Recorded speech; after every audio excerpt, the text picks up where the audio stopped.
Hello friends, KN19 Sreethu വ്ലോഗ്സിന്റെ പുതിയൊരു വീഡിയോയിലേക്ക് എല്ലാ കൂട്ടുകാർക്കും സ്വാഗതം. ഇന്ന് നമ്മൾ നോക്കാനായിട്ട് പോകുന്നത് വീഡിയോകളുടെ തംബ്നെയിലുകളാണ്, പ്രത്യേകിച്ചും രേണു സുധിയെ കുറിച്ചുള്ളത്. മറ്റൊന്നുമല്ല, ഈ ഒരു തംബ്നെയിലുകൾ എന്ന് പറഞ്ഞാൽ ഓരോ വീഡിയോയ്ക്കും ഫ്രണ്ട് പേജ് നിങ്ങൾ കാണുമല്ലോ, രേണു സുധി ഹോസ്പിറ്റലിലാണ്, അങ്ങനെയാണ് ഇങ്ങനെയാണെന്ന്. ഈ ഒരു പേജ്, ഈ ഒരു പോസ്റ്റ് കണ്ടിട്ടായിരിക്കും നിങ്ങൾ ഈ ഒരു വീഡിയോ ഓപ്പൺ ചെയ്ത് ആ ഒരു വീഡിയോ കാണുകയല്ലേ. മറ്റൊന്നല്ല, ഇവർ ഇത് കാണുമ്പോഴെങ്കിലും ആരെങ്കിലും ഇവരുടെ വീഡിയോസ് ഒന്ന് ഓപ്പൺ ചെയ്ത് നോക്കട്ടെ എന്ന് വിചാരിച്ചിട്ടാണ് ഇവരിങ്ങനെ ക്രിയേറ്റ് ചെയ്യുന്നത്.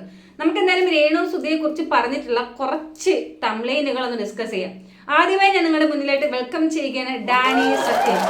പേരുമായിട്ട് യാതൊരുവിധ ബന്ധമില്ലല്ലോ മനുഷ്യ. എന്നാലും നമുക്ക് നോക്കാം. രേണു ഇവിടെ നിന്ന് ദുബായിൽ പോയി, അതിനുശേഷം രേണു അവിടെ നിന്ന് വെള്ളം അടിച്ച് തലയിറങ്ങി വീണു. അത് വേറെ ബോധക്ഷയം എന്തൊക്കെ ഉണ്ടായിട്ട് രേണുവിനെ ഹോസ്പിറ്റലിൽ കൊണ്ടുപോയി സ്നേഹപൂർവ്വം കയ്യിൽ ട്രിപ്പും ഇട്ട് കൊടുത്തൊരു വ്യക്തിയാണ് ഈ ഒരു ഡാനി സത്യൻ എന്ന് പറയുന്നത്. ഇവനെ ഞാൻ നിങ്ങൾക്കൊക്കെ പരിചയപ്പെടുത്തുന്നില്ലെങ്കിൽ ഭയങ്കര മോശമായിരിക്കും. ഞാൻ വിചാരിച്ചു രേണുവിന് വേറെ വയറുവേദന, നെഞ്ചുവേദന എങ്ങനെ വന്നിട്ട് ഹോസ്പിറ്റലിൽ കൊണ്ടുപോയിട്ടുണ്ടെന്ന്. പക്ഷെ എനിക്ക് തെറ്റി കേസ് ഇതിൽ വ്യക്തമായിട്ട് തന്നെ പറയുന്നുണ്ട്. മറ്റൊന്നുമല്ല, അവള് വെള്ളം അടിച്ച് ഓവറായിട്ടാണ്. വേറെ കാര്യമാണ് ഞാൻ പറഞ്ഞുതരാം. ഇത് എക്സ്ക്ലൂസീവ് ന്യൂസാണ് കേസ്. ഇനിയും ഈ ഒരു ന്യൂസ് ആരെങ്കിലും കേട്ടിട്ടില്ലെങ്കിൽ ദയവായി കാണുക. അപ്പോൾ എന്തായാലും നമ്മുടെ ഡാനി സത്യൻ ഇത്രയും നല്ലൊരു കണ്ടന്റ് ക്രിയേറ്റർ മാത്രമല്ല, തംബ്നെയിൽ ക്രിയേറ്റർ കൂടെയാണ്. അവന് നമ്മുടെ വക എല്ലാവരുടെയും അടിപൊളിയായിട്ടുണ്ട് ഡാനി സത്യൻ. എന്തായാലും താങ്കൾക്കുള്ള ഈ ഒരു ബുദ്ധി താങ്കളുടെ കുടുംബത്തിൽ വേറെ ആർക്കും കിട്ടരുത് എന്ന് ഞാൻ ദൈവത്തോട് പ്രാർത്ഥിച്ചുകൊണ്ട് നമുക്ക് എന്തായാലും നെക്സ്റ്റ് ആളുടെ തംബ്നെയിൽ ഒന്ന് കാണാം. വേറെ ആരുമില്ല, ഞാൻ പ്രത്യേകിച്ച് പറയേണ്ട ആവശ്യമില്ല. അതുൽ വ്ലോഗ്സ്. അപ്പോൾ അതുലിന് ശരിക്കും പറഞ്ഞാൽ ഭയങ്കര ഫാൻസാണ് കേട്ടോ. ഞാനിങ്ങനെ വീഡിയോസ് ചെയ്യുമ്പോഴും എൻ്റെ ഫ്രണ്ട്സ് വിളിച്ചിട്ട് പറഞ്ഞു, നീ ഞാൻ അതുലിന് ചെയ്യണം, അതിന് വേണ്ടി ചെയ്യലെന്ന് റിക്വസ്റ്റ് ചെയ്യാറുണ്ട്. നമ്മളൊക്കെ ചെറിയ ചെറിയ യൂട്യൂബേഴ്സ് അല്ലേ, നമ്മുടെ വീഡിയോസൊക്കെ ആര് കാണാനാണ്. എന്തായാലും എൻ്റെ ഈ ഒരു വീഡിയോസ് ഒന്നും കണ്ടിട്ട് അതിന് എല്ലാം മുകളിൽ ഏൽക്കില്ല എന്നുള്ള കാര്യം എനിക്ക് നന്നായിട്ട് അറിയാം. അതുകൊണ്ട് തന്നെ നമുക്ക് അതുലിൻ്റെ നെക്സ്റ്റ് തംബ്നെയിൽ ഒന്ന് കണ്ടു നോക്കാം കേസ്. അപ്പോൾ അതുലിൻ്റെ തംബ്നെയിൽ എന്ന് പറയുന്നത് മറ്റൊന്നല്ല, എനിക്കെതിരെ രേണു ഡാൻസ് കളിച്ച ബാർ പൂട്ടി. അപ്പോൾ എനിക്ക് തോന്നുന്നത് ഒരു അല്പമെങ്കിലും മാന്യതയോടുകൂടെ ഒരു തംബ്നെയിൽ ചെയ്തത് അതിൽ ഫസ്റ്റ് ടൈം ഈ ഒരു വീഡിയോയ്ക്ക് ആയിരിക്കും എന്ന് ഞാൻ വിചാരിക്കുന്നു. ആക്ച്വലി എനിക്കിതാണ് കിട്ടിയത്. എനിക്കിത് ഫുള്ള് ഇതിന് തപ്പിയെടുക്കാനൊന്നും വയ്യടാ നിൻ്റെ ചാനലിൽ നിന്നും. അപ്പോൾ ഇതാണ് കേസ്. അപ്പോൾ ഇതിൽ നിന്ന് ശരിക്കും പറഞ്ഞാൽ ഈ അതിൽ പറയുന്നതൊക്കെ കുറച്ച് കറക്റ്റ് ആയിട്ടുള്ള കാര്യമാണ്. കാരണം അതിനെതിരെയാണ് രേണു. ഓൾറെഡി ഒരു കേസ് കൊടുത്തിട്ടുണ്ടെങ്കിലും ഈ അതിൽ വീണ്ടും പോയി ചൊറിയുന്നുണ്ട്, വാ എനിക്ക് വീണ്ടും ഒരു കേസ് ഇതാ എന്നൊക്കെ പറഞ്ഞിട്ട്. അപ്പോൾ അതുകൊണ്ട് രേണു എന്തായാലും അതിൻ്റെ എതിരെ തന്നെയാണ്. പിന്നെ ബാർ പൂട്ടി, ബാർ എല്ലാ ദിവസവും പൂട്ടൂലേ, അത് അതിന് അറിഞ്ഞിടാത്ത കാര്യമൊന്നുമല്ലല്ലോ, നമുക്ക് എല്ലാവർക്കും അറിയാനുള്ള കാര്യമാണ്. ബാർ പൂട്ടിയിട്ട് പിറ്റേ ദിവസമാണ് വീണ്ടും തുറക്കുക. അപ്പോൾ അതിൽ ചിലപ്പോൾ ഫസ്റ്റ് അറിവായിരിക്കും, നമുക്കൊക്കെ ഓൾറെഡി അറിയാനുള്ള കാര്യമാണ്. ഇനി രേണു സുധി ആയിട്ട് പൂട്ടിച്ചു എന്നാണ് നീ എഴുതിയതെങ്കിൽ നല്ല കാര്യം. രേണുവിന് അത്രയും വലിയ കഴിവുണ്ടായിട്ടല്ലേ രേണു പൂട്ടിച്ചത്, ഇത്രയും വലിയ ബാറൊക്കെ. എന്തായാലും അതിന് അപ്പോൾ ഞാൻ പറയാൻ പോകുന്നതിൽ മൂന്നാമത്തെ വ്യക്തി എന്ന് പറയുന്നത് നമ്മുടെ ഇത്താത്തയാണ്. ഇത്താത്ത നമ്മുടെ യൂട്യൂബിൽ നല്ലൊരു പോസ്റ്റൊക്കെ ഇട്ടിട്ടുണ്ടായിരുന്നു. എൻ്റെ വീഡിയോ വെച്ച് എൻ്റെ പേരും വെച്ചിട്ടൊക്കെ ആരൊക്കെ വീഡിയോസ് ചെയ്യുന്നുണ്ട് റീച്ചിന് വേണ്ടിയിട്ട്, അങ്ങനെയെങ്കിലും കയറി വരാൻ വേണ്ടിയിട്ട് എന്നൊക്കെ പറഞ്ഞിട്ട് എന്തൊക്കെ ഇട്ടിട്ടുണ്ട്. അപ്പോൾ ഇത്താത്തയോട് എനിക്ക് പറയേണ്ടത്, ഇത്താത്ത എന്നെ പോലുള്ള പാവപ്പെട്ട ഏതെങ്കിലും യൂട്യൂബേഴ്സിനെ വെച്ചിട്ടാണ് പറയുന്നതെങ്കിൽ ഞാനൊരു കാര്യം പറയട്ടെ, ഞാൻ ഏകദേശം ഒരു 175-85 എത്ര വീഡിയോ ചെയ്തില്ല, ഒരേ ഒരു വീഡിയോ മാത്രമേ ഇത്താത്തയ്ക്ക് വേണ്ടി ചെയ്തിട്ടുള്ളൂ. അത് ഞാൻ ഗതികെട്ട് ചെയ്തതാണ്. കാരണം എനിക്ക് റിയാക്ഷൻ വീഡിയോ ചെയ്യുന്നതിൽ ഞാൻ ഭയങ്കര താല്പര്യം, നല്ല സന്തോഷമുള്ളൊരു വ്യക്തിയാണ്. പക്ഷേ ഇത്താത്തയുടെ കണ്ടന്റ് എൻ്റെ വീഡിയോയിൽ എൻ്റെ ചാനലിൽ വരരുത് എന്ന് ഞാൻ ആത്മാർത്ഥമായിട്ട് ദൈവത്തോട് പ്രാർത്ഥിക്കുന്നുണ്ട്. എൻ്റെ ചാനലിൻ്റെ വില കളയാൻ എനിക്ക് താല്പര്യമില്ല. പിന്നെ അത്രയും ഗതികെട്ട് ഞാൻ പറഞ്ഞില്ല, ഇത്താത്തയുടെ ആ ഒരു തംബ്നെയിൽ വേറെ ഒന്നുമല്ല, ഞാൻ ഇവിടെ കൊടുക്കുന്ന ഈ തംബ്നെയിൽ തന്നെയാണ്. ആ ഒരു തംബ്നെയിലിന് വേണ്ടി മാത്രം പ്രതികരിച്ചു എന്ന് മാത്രമേ ഉള്ളൂ. പിന്നെ നിങ്ങൾ ഈ പറയുന്ന ഇത്ര വലിയ വലിയ യൂട്യൂബേഴ്സായി നിങ്ങളെല്ലാവരും ഈ പറഞ്ഞ ഓരോ സ്റ്റെപ്പും കഴിഞ്ഞ് തന്നെയല്ലേ ഇത്താത്ത ആ ഒരു ലെവലിലെത്തിയത്. നമ്മളിപ്പോൾ തുടങ്ങിയിട്ടല്ലേ ഉള്ളൂ. ഞാൻ തുടങ്ങിയിട്ട് ഒരു 2 മാസം ആവുന്നുള്ളൂ. ഞാനും ചവിട്ടി കയറി വരട്ടെ, നമുക്ക് ഒത്തുനിന്ന് പൊരുതാം. അപ്പോൾ നമുക്ക് എന്തായാലും ഇത്താത്തയുടെ രേണു സുധിയെ കുറിച്ചുള്ള ആ ഒരു തംബ്നെയിൽ ഒന്ന് കണ്ടു നോക്കാം കേസ്. അപ്പോൾ ഇത്താത്തയുടെ തംബ്നെയിൽ എന്ന് പറയുന്നത്, അട്ടയെ പിടിച്ച് മെത്തയെ കടത്തിയാൽ കിടക്കില്ല, കെട്ടിയോൻ ചത്തത് ഭാഗ്യം. ഈ ഒരു തംബ്നെയിൽ ഉണ്ടായിരുന്നത് കൊണ്ടാണ് കേസ് ഞാൻ ഇതിന് മുന്നേ ഒരു റിയാക്ഷൻ വീഡിയോ ഇട്ടത്. ഓക്കെ, അപ്പോൾ എന്തായാലും ഇത്താത്തയുടെ ഈ ഒരു തംബ്നെയിൽ നിങ്ങൾ എല്ലാവരും കണ്ടല്ലോ. അട്ടനെ പിടിച്ച് മെത്തയിൽ കടത്തിയത് കിടക്കില്ല, അത് സത്യമായിട്ടുള്ള കാര്യമാണ്. പിന്നെ രണ്ടാമതെന്താണ് വരി, കെട്ടിയോൻ ചത്തത് ഭാഗ്യം. അപ്പോൾ ഞാൻ കൂടുതലൊന്നും പറയുന്നില്ല. ഇത്താത്തയുടെ ലൈഫും വെച്ചൊന്ന് കമ്പയർ ചെയ്ത് നോക്കുക. പിന്നെ എനിക്ക് പറയാനുള്ള ഒരു കാര്യം എന്ന് പറയുന്നത്, ഒരല്പമെങ്കിലും നിങ്ങൾക്കൊരു സ്ത്രീയാണോ, ഒരു കെട്ടിയോൻ ചത്തത് ഭാഗ്യം ഇങ്ങനെയൊക്കെ പറയുമ്പോൾ എനിക്ക് വേലയൊന്നും പറയില്ല ഇത്താത്ത. ഞാൻ നിങ്ങളെ വെറുതെ വിട്ടില്ല, നിങ്ങൾ പൊക്കോ, നിങ്ങളുടെ ഈ പറഞ്ഞ പോലെ 24 മണിക്കൂറും ബാക്കിയുള്ളവരെ കുറ്റം പറഞ്ഞ് നിങ്ങളിങ്ങനെ നടന്നു, നിങ്ങൾക്ക് ഇതേ പറ്റുള്ളൂ.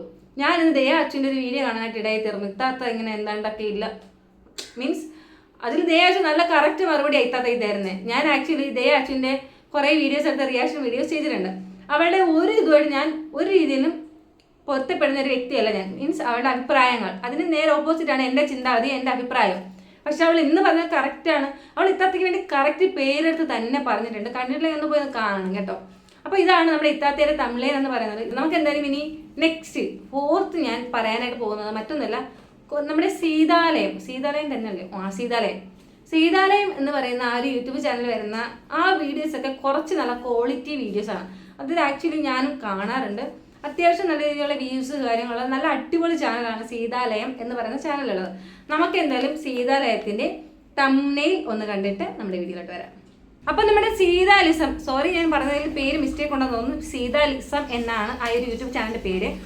അവരുടെ തംബ്നെയിൽ എന്ന് പറയുന്നത് ബാർ ഡാൻസറായി രേണു ആ പെണ്ണ് തീർന്നു, ഇനി നോക്കണ്ട, നാണം കെട്ടും പണം ഉണ്ടാക്കിയാൽ. അപ്പം ഈ സീതാലിസം ചീച്ചി ഞാനൊന്ന് ചോദിക്കട്ടെ, എന്താണ് ഇത് ഒരു ഇൻകംപ്ലീറ്റ് തംബ്നെയിൽ പോലെ എനിക്ക് ഫീൽ ചെയ്യുന്നുണ്ടല്ലോ. ബാക്കിയുള്ള തംബ്നെയിലെല്ലാം നല്ല അടിപൊളിയായിട്ട് കൊടുത്തിട്ടുണ്ട്. ഇതെന്താ എന്താണ് നാണം കെട്ടും പണം ഉണ്ടാക്കിയാൽ ബാക്കി ഡാഷ് ഡാഷ് എന്താണ് മനസ്സിലായില്ല. പിന്നെ സീതാലിസം ചീച്ചി പറയുന്നുണ്ടല്ലോ ആ പെണ്ണ് തീർന്നു, ഇനി നോക്കണം. അല്ലെങ്കിൽ നിങ്ങളൊക്കെയാണോ പോയി നോക്കുന്നത്? നിങ്ങൾ എന്ത് നോക്കുന്നത് രേണുവിൻ്റെ? അവളിങ്ങനെ ഓരോന്നോരം ചെയ്ത് അവൾ നല്ല ലെവലോട്ട് പോകുന്നത്, നിങ്ങൾ അവിടെ നിന്ന് ചേച്ചിയും ഈ പറഞ്ഞ രേണുവിനെ നെഗറ്റീവ് അടിക്കാനായിട്ട് അങ്ങനെ അത്രയും തിങ്ക് ചെയ്യാൻ വേണ്ടിയിട്ട് എന്താണുള്ളതെന്ന് എനിക്ക് മനസ്സിലായില്ല. അതുകൊണ്ട് ഒന്ന് വെളിപ്പെടുത്തണം. കാരണം ഈ ഒരു സ്ത്രീ, അതേ രേണു എന്ന് പറയുന്ന വ്യക്തി സ്വന്തം ഇഷ്ടമാണ്. ഇത്രയും ആർട്ടിസ്റ്റ് ഉണ്ട്, അവരുടെ പിറകൊക്കെ എന്താണ് പോകാത്തത്? രേണുവിൻ്റെ പിറകെ പോയി ഇങ്ങനെ ബാക്കിയുള്ളത് ഈ പറഞ്ഞ പോലെ യൂട്യൂബ് അയൽക്കൂട്ടക്കാരെന്ന് പറയാം. അവർ ഈ പറഞ്ഞ അയൽക്കൂട്ടത്തിൽ ഇങ്ങനെ എന്തായാലും ഈ പറഞ്ഞ നുണയായിരിക്കുമല്ലോ നടക്കുന്നത്. താങ്കൾക്ക് എന്ത് പറ്റി എന്നുള്ളത് എനിക്ക് മനസ്സിലായില്ല. ഒരു സ്ത്രീ എങ്ങനെ ജീവിക്കണം എന്നുള്ളത് അവരുടെ ഇഷ്ടമാണ്, അത് അവരുടെ പ്രൈവസിയാണ്. ഈ പറഞ്ഞ ആ രേണു ആരെങ്കിലും പറ്റി കുറ്റം പറഞ്ഞത് നിങ്ങൾ ആരെങ്കിലും കേട്ടിട്ടുണ്ടോ? ഞാൻ കേട്ടിട്ടില്ല. രേണു ആകെ ഇനി ഇൻകേസ് പറഞ്ഞിട്ടുണ്ടെങ്കിൽ ഈ പറഞ്ഞ അതുലിനെ, അഥവാ അവനെ പിന്നെ പറഞ്ഞിട്ട് കാര്യമില്ല, എന്നാലും അവൾ വീണ്ടും വീണ്ടും പറയുന്നതേ ഉള്ളൂ. അപ്പോൾ ഞാൻ എന്തായാലും ഒരിക്കലും ഈ ഒരു വീഡിയോയോട് ഞാൻ യോജിക്കുന്നില്ല. അപ്പോൾ എൻ്റെ പൊന്ന് സീതാലിസം ചേച്ചി വീഡിയോസ് ചെയ്ത് ഈ പറഞ്ഞ തംബ്നെയിലൊക്കെ ഇടുമ്പോൾ കുറച്ചുകൂടെ ഒന്നുകൂടെ ഈ പറഞ്ഞ ഒരു സ്ത്രീ എന്ന നിലയിൽ രേണുവിൻ്റെ ഭാഗത്തുനിന്ന് ചിന്തിച്ചതിന് ശേഷം രേണു ചെയ്യുന്നത് തെറ്റാണോ അത് പോസിറ്റീവാണോ ശരിയാണോ തെറ്റാണോ എന്ന് ഒരു കൂടെ ചിന്തിച്ചിട്ടൊക്കെ ഈ പറഞ്ഞ തംബ്നെയിലും വീഡിയോസൊക്കെ ചെയ്താൽ കുറച്ചുകൂടെ നന്ന്. അതല്ലാതെ നമ്മുടെ കേരളത്തിൽ ഒരു 97% ആളുകളും രേണുവിനെ കുറ്റമാണ് പറയുന്നത്. അപ്പം ഞാനും കുറ്റം പറയാം, നെഗറ്റീവ് പറയാം. അതുകൊണ്ട് എൻ്റെ വീഡിയോ കുറച്ചുകൂടെ ഓടും എന്ന് വിചാരിച്ച് താങ്കൾ വീഡിയോസ് ചെയ്താൽ ഇതുപോലെയൊക്കെ തന്നെ ഇരിക്കും. അപ്പം നമ്മൾ എന്തായാലും ഇനി പറയാനായിട്ട് പോകുന്നത് ബിച്ചു സ്ട്രോക്ക് എന്ന് പറയുന്ന ഒരു യൂട്യൂബ് ചാനലിൻ്റെ തംബ്നെയിലിനെ കുറിച്ചാണ്. നമുക്ക് എന്തായാലും ആദ്യം ആ ഒരു ഫോട്ടോ ഒന്ന് കണ്ടിട്ട് വരാം. അപ്പോൾ ഇതാണ് ബിച്ചു സ്ട്രോക്കിൽ കൊടുത്തിട്ടുള്ള തംബ്നെയിൽ എന്ന് പറയുന്നത്. രേണു ഇനി കേരളത്തിലേക്കില്ല, ഞെട്ടിക്കുന്ന ചിത്രങ്ങൾ പുറത്ത്. അപ്പോൾ നിങ്ങൾ എല്ലാവരും ഈ ഒരു ഫോട്ടോ കണ്ടല്ലോ, രേണു ഇനി കേരളത്തിലില്ല. അതിൻ്റെ കൂടെ അവിടുത്തെ ഏതൊരു അറബിയുടെ ഫോട്ടോയും, രേണു ഏത് അറബിയിലോട്ട് നിൽക്കുന്ന ആ ഒരു ഫോട്ടോയും നീക്ക് എന്താ ഉദ്ദേശിച്ചത്? രേണു അതുപോലെ ഈ പോയ വഴിക്ക് അങ്ങ് ഏതെങ്കിലും അറബീനെ കെട്ടി അവിടെ തന്നെ അങ്ങ് കഴിയാൻ പോകുന്നു എന്നാണോ? രേണു ഇനി കേരളത്തിലില്ല. പക്ഷെ വേറൊരു കാര്യം, രേണു കേരളത്തിലില്ലെങ്കിലും രേണുവിൻ്റെ കണ്ടന്റിന് ഈ കേരളത്തിൽ യാതൊരു ക്ഷാമവുമില്ല. നിങ്ങളൊക്കെ ഉള്ളിടത്തോളം കാലം രേണു ഏത് കൺട്രിയിൽ പോയാലും, ഇനി ഉഗാണ്ടയിൽ പോയാലും രേണുവിൻ്റെ ഡെയിലി വ്ളോഗ്സ് നമുക്കിവിടെ അപ്ഡേറ്റ് ആയി ഈ പറഞ്ഞ കേരളത്തിൽ കിട്ടിക്കൊണ്ടിരിക്കും. അതിനും വേണം ഒരു ഭാഗ്യം എന്ന് പറയുന്നത്. എന്തായാലും നിന്റെ ഈ ആ ഒരു നീ മെനഞ്ഞു കെട്ടിയ നിന്റെ മൈൻഡിൽ നീ മെനഞ്ഞു കെട്ടിയ ഒരു കഥയുണ്ടല്ലോ, രേണു ഇവിടെ നങ്ങ് പോകുന്നു, അവിടെ നിന്ന് ഏതെങ്കിലും ഒരു അറബിനെ കെട്ടുന്നു, അവിടെ കഴിയുന്നു, അവിടെ പിന്നെ കുഞ്ഞുങ്ങളാകുന്നുണ്ട്. ഇതിനെക്കാളും വേറെ വലിയ കോമഡി തംബ്നെയിൽ നെക്സ്റ്റ് ഞാൻ വരാം കേട്ടോ. അപ്പോൾ ഇതാണ് ഇവൻ്റെ തംബ്നെയിൽ എന്ന് പറയുന്നത്. അടുത്ത തംബ്നെയിൽ എന്ന് പറയുന്നത് മലയാളി മീഡിയ വൈബ്സ് ആണ്. എനിക്ക് തോന്നുന്നു ഇതൊരു ട്രോൾ ചാനലാണ് എന്ന് തോന്നുന്നു. ഞാൻ എൻ്റെ വീഡിയോസ് ഒന്നും അകത്ത് കയറി കണ്ടില്ല, ആ ഒരു ഫ്രണ്ട് പേജ് മാത്രമേ എടുത്തിട്ടുള്ളൂ. അപ്പോൾ ഇവരുടെ തംബ്നെയിൽ ഒന്ന് കണ്ടു നോക്കാം ഗീസ്. മലയാളികളെ ഞെട്ടിച്ചുകൊണ്ട് ദുബായിലെത്തിയ രേണു സുധിക്ക് പുതിയ ജീവിതം. ആഹാ, അടിപൊളി. രേണുവിന് ഇനി എന്തറിയണം അല്ലേ? ദുബായിലെത്തിയ രേണു ഈ നേരത്തെ പറഞ്ഞതുപോലെ അവിടെ ഒരാളെ കല്യാണം കഴിച്ച് അവൻ്റെ കുഞ്ഞുങ്ങളെയും പ്രസവിച്ച കണക്കാണ് നമ്മുടെ യൂട്യൂബേഴ്സ് ഇവിടെ ഇരുന്ന് ഞെരുവിരി കൊണ്ട് വീഡിയോസ് ഇടുന്നത്. രേണുവിന് പുതിയ ജീവിതമൊക്കെ കിട്ടി ഗേസ്. അപ്പോൾ ഈ നമ്മൾ ഇനി രേണു എവിടെ പോലും സുധീട്ടാ ഞാൻ വന്നു എന്ന് പറയുന്ന സെൻറ്റൻസ് എന്തായാലും ഇനി രേണു പറയില്ല. കാരണം പുതിയ ജീവിതം കിട്ടിയോണ്ട് അവൻ്റെ പേരും താമസിക്കാതെ ഇന്നോ നാളത്തെ വീഡിയോയിൽ ഈ പറയുന്ന ഇവർ തന്നെ വെളിപ്പെടുത്തും എന്ന് ഞാൻ വിശ്വസിക്കുന്നു. അങ്ങനെയാണെങ്കിൽ രേണു എന്തായാലും നെക്സ്റ്റ് പുതിയ ആരാണോ കെട്ടിയോൻ, അതായത് ആരെയാണോ കല്യാണം കഴിക്കാൻ പോകുന്നത് അവൻ്റെ പേര് വെച്ചിട്ടായിരിക്കും ഇനി നെക്സ്റ്റ് രേണു പോകുന്ന എല്ലായിടത്തും രേണു പറയുക അല്ലെങ്കിൽ അറിയപ്പെടുക എന്നുള്ളത്. മറ്റൊരു തംബ്നെയിൽ എന്ന് പറയുന്നത് മെട്രോ സ്റ്റാർട്ടൈസ് എന്ന് പറയുന്ന ഒരു യൂട്യൂബ് ചാനലിൽ വന്നൊരു തംബ്നെയിലാണ്. നമുക്ക് എന്തായാലും തമ്മിൽ നിങ്ങൾക്ക് ഞാൻ കണ്ടു നോക്കാം, കണ്ടിട്ട് അരിച്ച് കമ്മന്ന് കിടന്ന് ചിരിച്ച് മറിയരുത്. അപ്പോൾ തമ്മിൽ രേണുസുതി ആശുപത്രിയിൽ പൊട്ടിക്കരഞ്ഞ് രേണുവിന്റെ കുടുംബം. ദുബായ് പോലീസ് ചെയ്തത് ഞെട്ടിക്കുന്ന വെളിപ്പെടുത്തലുകൾ. അപ്പോൾ ഗേസ് എനിക്ക് ആക്ച്വലി ഇത് ചിരി വരുന്നുണ്ട്, ഞാൻ കൺട്രോൾ ചെയ്തിട്ടൊക്കെയാണ് ഇരിക്കുന്നത്. നമുക്ക് ഓരോ വരിയായി ഡിസ്കസ് ചെയ്യാം. അപ്പോൾ ഇത്രയും നേരം നമ്മൾ ഡിസ്കസ് ചെയ്ത് രേണു ഇവിടെ നിന്ന് ദുബായിൽ പോയി, അതിനുശേഷം അവിടെ നിന്ന് ബാറിൽ നിന്ന് വെള്ളം അടിച്ചു, ഹോസ്പിറ്റലിലായി. അതിനുശേഷം രേണു അവിടെ ഒരു കുടുംബജീവിതം, പുതിയൊരു ജീവിതത്തിലോട്ട് രേണു പോവുകയും ചെയ്തു. അപ്പോൾ നമ്മുടെ രേണുവിന്റെ കുടുംബം ഇവിടെ നിന്ന് പൊട്ടിക്കരയാൻ കണക്കിന് നമ്മുടെ ദുബായ് പോലീസ് രേണുവിനോട് എന്താണ് ചെയ്തത്, എന്ത് ചതിയാണ് ചെയ്തത് എന്ന് എനിക്കും അറിയാനായിട്ട് ആഗ്രഹമുണ്ട് ഗൈസ്. പക്ഷെ ആ വീഡിയോ തുറന്ന് കാണാൻ വേണ്ടിയിട്ടുള്ള സമയം ഒട്ടും തന്നെ ഇല്ല, അതുകൊണ്ട് തന്നെ ആ ഒരു വീഡിയോ ഞാൻ കാണുന്നില്ല. അപ്പോൾ ഗൈസ് ഇവരുടെ ഈ ഒരു തമ്മിലൊന്നും യാതൊരുവിധ കാര്യവുമില്ല എന്നുള്ളത് നിങ്ങൾക്ക് മനസ്സിലായല്ലോ. ഈ കാള പറ്റുമെന്ന് കേൾക്കുമ്പോൾ കയറെടുക്കുന്ന ആളുകളൊക്കെയാണ് ഇവരൊക്കെ. അപ്പോൾ നാളെ ഞാനും അങ്ങനെ ആകട്ടെ എന്ന് പ്രാർത്ഥിക്കുന്നുണ്ട്. ചിലപ്പോൾ മേ ബി റീച്ചിന് വേണ്ടി ഞാനും അങ്ങനെയൊക്കെ തുണിഞ്ഞിറങ്ങിയാലോ, ഒരിക്കലും ഇല്ല കേട്ടോ. ഞാൻ എന്താണോ എൻ്റെ തമ്മിലിൽ കൊടുക്കുന്നത് അത് തന്നെയായിരിക്കും എൻ്റെ വീഡിയോയിലും ഉൾപ്പെടുത്തുക എന്നുള്ളതാണ്. അപ്പോൾ ഇതാണ് എൻ്റെ ഇന്നത്തെ വീഡിയോ എന്ന് പറയുന്നത്. ഈ ഒരു വീഡിയോ ഞാൻ ചുമ്മാ വെറുതെ ആരെയും ഹെൽപ്പ് ചെയ്യാൻ വേണ്ടിയിട്ട് പറഞ്ഞതല്ല, കുറച്ചിങ്ങനെ ഈ തമിഴിലൊക്കെ കണ്ടപ്പോൾ ജസ്റ്റ് ഇത് ചുമ്മാ ഒരു കോമഡി വീഡിയോ, കോമഡി അല്ല എന്നാലും അങ്ങനത്തെ രീതിയിൽ ചെയ്യണമെന്ന് വിചാരിച്ച് ഞാൻ ചെയ്തതാണ്. അപ്പോൾ എൻ്റെ ഈ ഒരു വീഡിയോ ഇഷ്ടമായി ലൈക്ക് ചെയ്യുക. കൂടാതെ നിങ്ങളുടെ അഭിപ്രായം എന്തായാലും തീർച്ചയായിട്ടും എൻ്റെ വീഡിയോയ്ക്ക് താഴ്ന്ന് കമൻറ്റ് ചെയ്യുക. തൊട്ടടുത്തുള്ള ഹൈപ്പ് എന്നുള്ള ഓപ്ഷൻ കൊടുക്കുക. എൻ്റെ ചാനൽ ഇതുവരെയും സബ്സ്ക്രൈബ് ചെയ്തിട്ടില്ലാത്ത കൂട്ടുകാരാണ് എൻ്റെ വീഡിയോസ് കാണുന്നത്, നിങ്ങൾ തീർച്ചയായിട്ടും സബ്സ്ക്രൈബ് ചെയ്ത് സപ്പോർട്ട് ചെയ്യുക.